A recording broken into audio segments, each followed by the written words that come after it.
avec laquelle il a une vie amoureuse qui n'est plus du tout platonique cette fois et qu'il serait tout à fait possible qu'il se marie dans un avenir à déterminer, eh bien, l'idée d'une ambassade à Rome fait son chemin. C'est à ce moment-là que Stefanik va repartir en Italie de Paris. Et pourquoi repart-il en Italie? Il n'est plus question de recruter de soldats, c'est terminé. Mais il y a à Prague une nouvelle rivalité qui apparaît dans cette paix revenue entre la mission militaire française du général Pelé et la mission militaire italienne du général Piccioni. Les deux s'opposent. Les deux entrent en rivalité et lorsqu'une guerre éclate entre Béla Kun et les Tchèques en Slovaquie, les Français dament le pion aux Italiens. Donc la situation entre les deux missions est mauvaise. Et Stefanik repart en Italie pour essayer d'arranger les choses, en fait, entre Italiens et Français. Les choses s'arrangent progressivement lorsque, et nous sommes au début du mois de mai 1919, Stefanik décide de rentrer en Tchécoslovaquie. Et il ne décide pas de rentrer en Tchécoslovaquie en train, à travers l'Autriche, l'Italie et l'Autriche, ce qui serait tout à fait naturel et simple, mais il décide de rentrer en Tchécoslovaquie en avion. Il décide de ne pas aller à Prague, mais il est slovaque, d'aller à Bratislava. Donc il s'envole à bord d'un avion italien, d'un bombardier italien qui s'appelle un Caproni, un gros avion pour l'époque, un bombardier, 3 moteurs. Ils sont à bord 2 ou 3 Italiens et Stefanik, et le vol se déroule normalement. À un moment donné, pendant le vol, très probablement des câbles de l'appareil de TSF de l'avion s'en mêlent dans certains équipements de l'avion, et puis on répare ça. Les choses se passent bien. Puis l'avion arrive à vue de Bratislava, du petit terrain d'aviation à côté de Bratislava, là où ils doivent se poser. À ce moment-là, il y a une équipe au sol de 2 officiers français qui a fait préparer le terrain d'aviation. Donc dès qu'on voit l'avion arriver, on met un T au sol, vous voyez, pour donner l'orientation de la piste en herbe. On met de l'essence dans un bidon, on allume le tout pour donner un peu le sens du vent avec la fumée.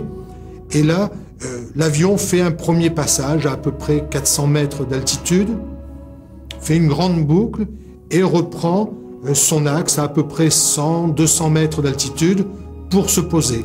Et à un moment où l'avion commence à disparaître à l'horizon derrière un rideau d'arbres, les Français voient l'avion qui chute et qui disparaît brutalement.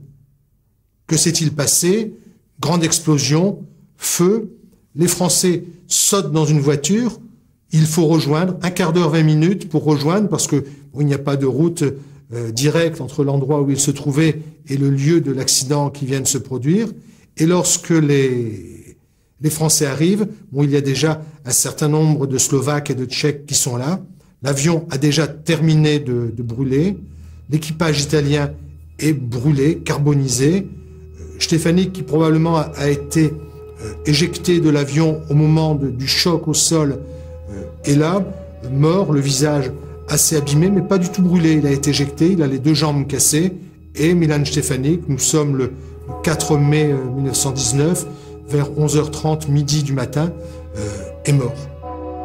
Il meurt dans des conditions analogues à la mort pour des Français du général Leclerc dans un accident d'avion, dans la force de l'âge et dans le plus grand rayonnement de sa vie militaire et politique. Et c'est la fin de la vie de Stefanik, et c'est le début de la légende.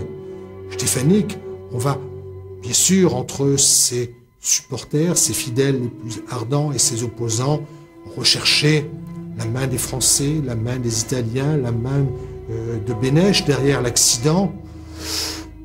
Très probablement que l'accident ne résulte que des effets du hasard d'un avion qui, peut-être parce qu'un câble qui n'aurait pas dû se coincer s'est coincé au mauvais moment, eh bien, a précipité son équipage et son passager au sol.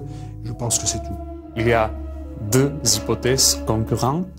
Donc c'est soit il s'agit d'un assassinat, soit s'il s'agit d'un accident. que ce soit un accident à cause de vent, que ce soit un accident à cause de tir. L'hypothèse la plus répandue en Slovaquie, c'est l'hypothèse de l'assassinat. Comme surtout Beneš, qui n'aimait pas Štěpánik, que Beneš l'a fait tuer. Cette hypothèse est aussi appuyée par un désaccord entre les Italiens et les Français en Tchécoslovaquie.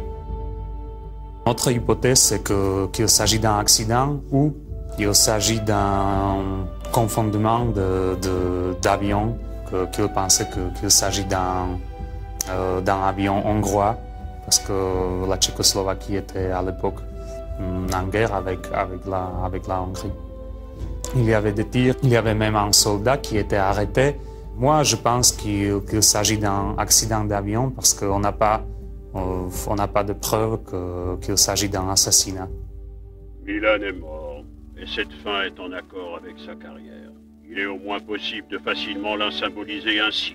Il est parti juste au moment où je faisais des plans pour tout arranger et discuter avec lui. Štěpánik, fin tragique.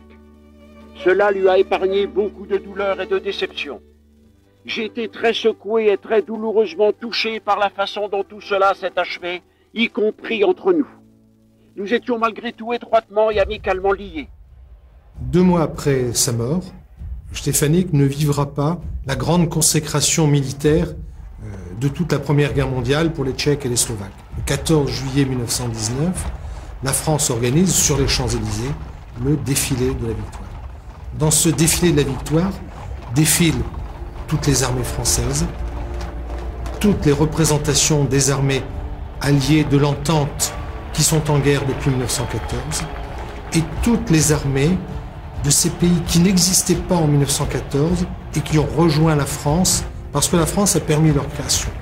2 de ces grandes armées sont dans le défilé, l'armée polonaise d'une part, puisque la Pologne n'existait même plus en 1914 et existe à nouveau en 1918, et l'armée des Tchèques et des Slovaques qui va défiler derrière l'armée française, drapeau tchécoslovaque en tête, et là on a une représentation de ces régiments de chasseurs tchécoslovaques à laquelle Štěpánik a directement participé à la création. L'un de ces régiments s'appelait Tatranský et l'autre s'appelait Štěpánik.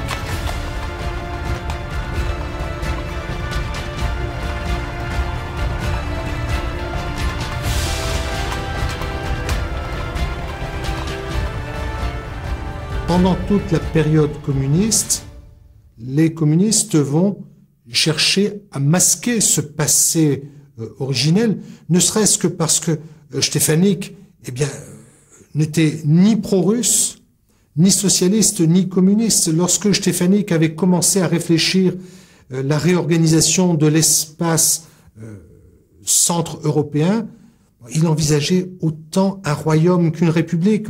Il y a toujours dans une évolution, mais à différents moments. Donc, il n'est pas aimé. Et sa mémoire va disparaître, ou va être gommée, au moins de l'histoire officielle de la Tchécoslovaquie, incluse dans l'espace soviétique jusqu'à la fin de la guerre froide.